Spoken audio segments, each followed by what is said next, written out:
What up, dudes? It's Gaz, and welcome back to the Warframe video. So we got another episode of This Week in Warframe, going over the weekly reset, and what you can expect as a Warframe player this week.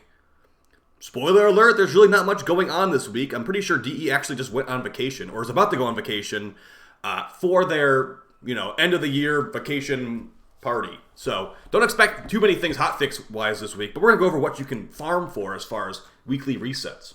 We do these weekly resets live on stream, so go ahead and check out the live stream channel if you haven't already.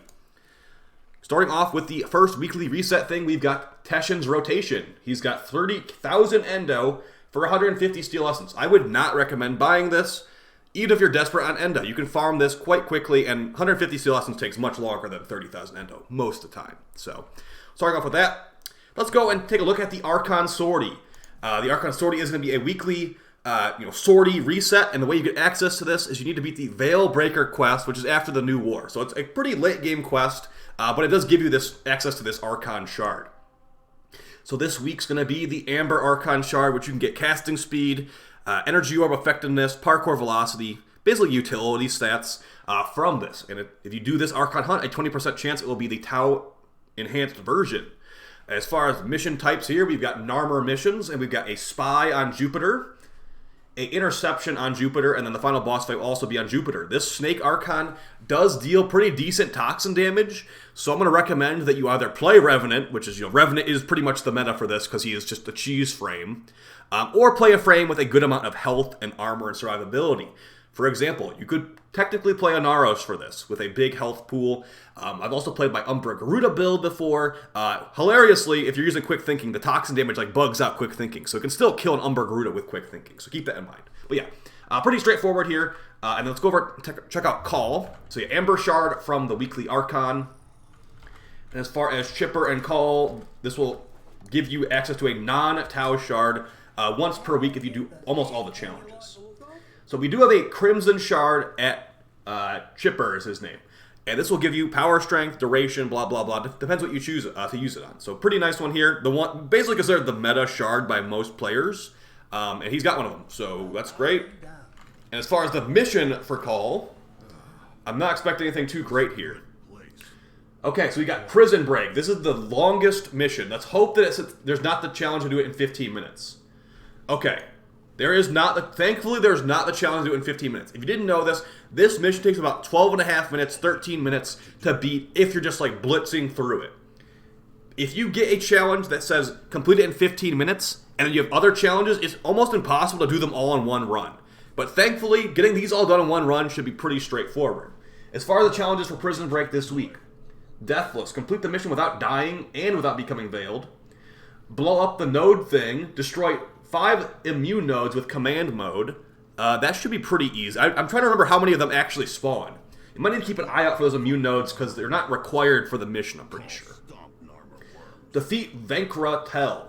That's going to be the mini-boss fight that doesn't really give you anything besides a sniper rifle in the mission. And where this one will spawn is going to be after the... it's before you get on the big ship. It's going to be a big room where you have multiple immune nodes to blow up. In that room, go left. Don't go towards the main objective. There's a side room with a sniper boss fight. Pretty easy fight, but yeah, if you don't do this, you're not going to get that, and that's going to be off the beaten path. Find the sneaky Mirax stuff.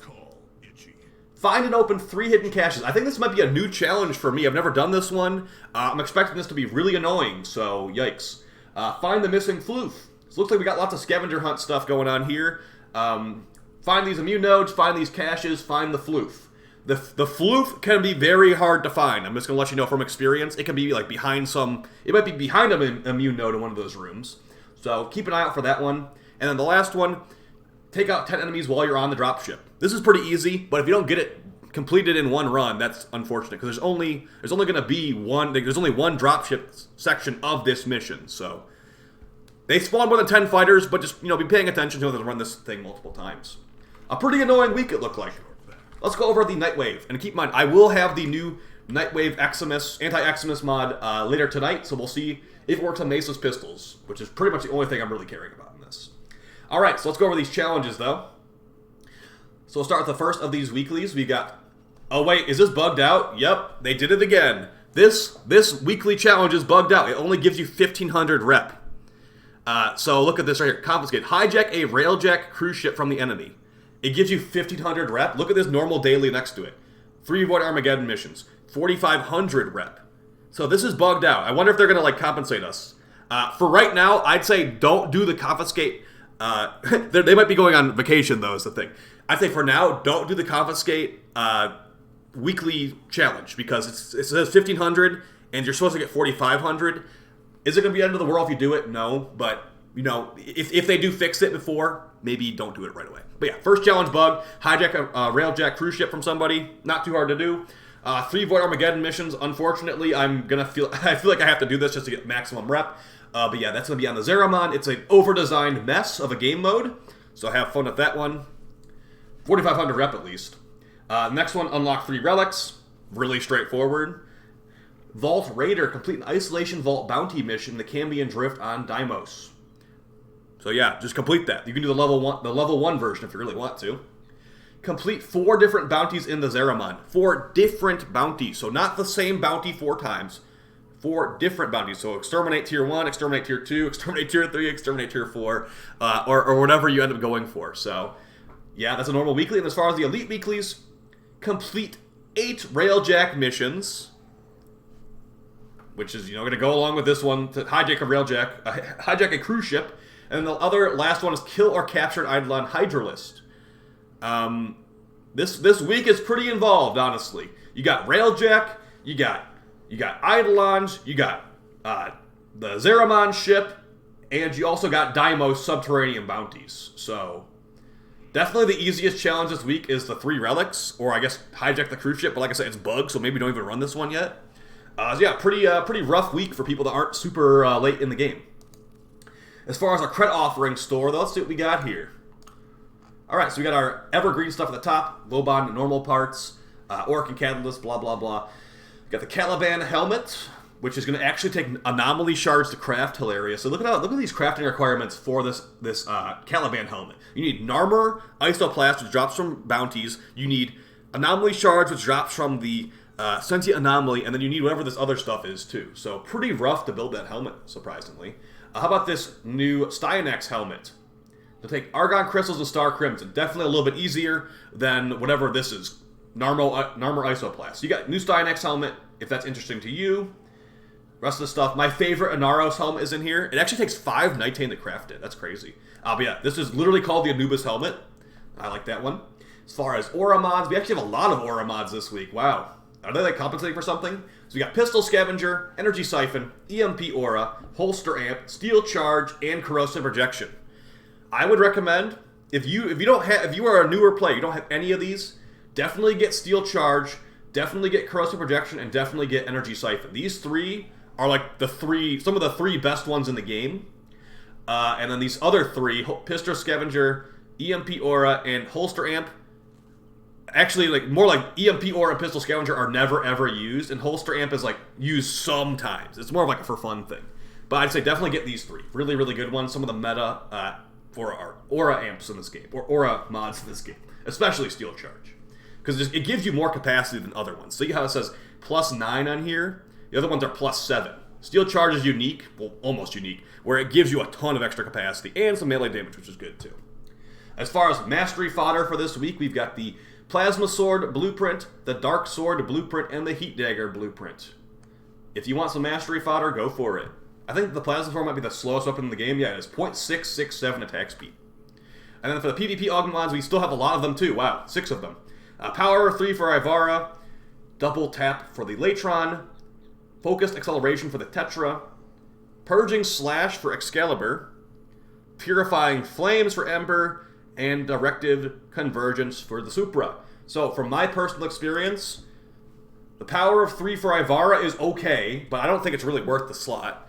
So you can maybe run that one if you want to. I did run this for a long mission the other day, and it was technically fine. It wasn't super noticeable, honestly. And then Purging Slash and Purifying Flames for Ember, maybe for like a status immunity kind of setup, that could be kind of cool. And then some people like Double Tap for the Latron, but I don't like the Latron at all, so. Alright, that's going to be basically it for these. Now, let's go over a couple little news things for this week. We just got Baruuk Prime. I still don't have Baruuk Prime, hilariously. But there is going to be some alerts for some glyphs for the rest of the... Actually, more than the week. We've got the Tenno United alerts with a Evergreen Sigil, which is like a tree, and then a Present Sigil, which is a present. Those are going to be available for about 13 days. And yeah, that's basically it for the... I don't think there's going to be any other special alerts unless they announce it out of nowhere. Let's take a look at those invigorations. Keep in mind, I have a crazy Wisp video that I'm working on that will be out in the next couple days. And we get a Rally Invigoration, of course. Alright, so let's see what we got here. Like I said, D is probably on vacation already, so don't expect anything new this week. Or at least until like mid-January is my guess. So as far as invigorations, we got melee crit chance and increased, and plus 25 heal rate for Equinox, so that's not really great. We've got ability duration and 75% increased parkour velocity for Atlas, another one that's not super amazing. And we get a God tier invigoration for Yoreli, because life is pain. Increased ability strength by 200%, and plus 75% ability efficiency. Yeah. That seems about right. That couldn't have been for, like, Saren or something. It had to be for Yoreli. That's pretty much as good as it gets, I'm pretty sure, unless, like, maybe... I'm trying to think what other stat would be better than ability efficiency. Because in that slot, you can't get range in that slot. You can't get range and strength. You have to either get strength or range. So, either way, I don't think there will be a Yoreli video anytime soon. But at least I could, like, you know, use this if it would maybe make her feel a little bit stronger. But yeah, that's basically it for the video, guys. Hopefully you're having a good holiday and all that. I'll probably be slowing stuff down a little bit at the end of the year, but we'll be getting back into gear in early January for sure. So I really appreciate all the support. See you next time, and take it easy. Peace.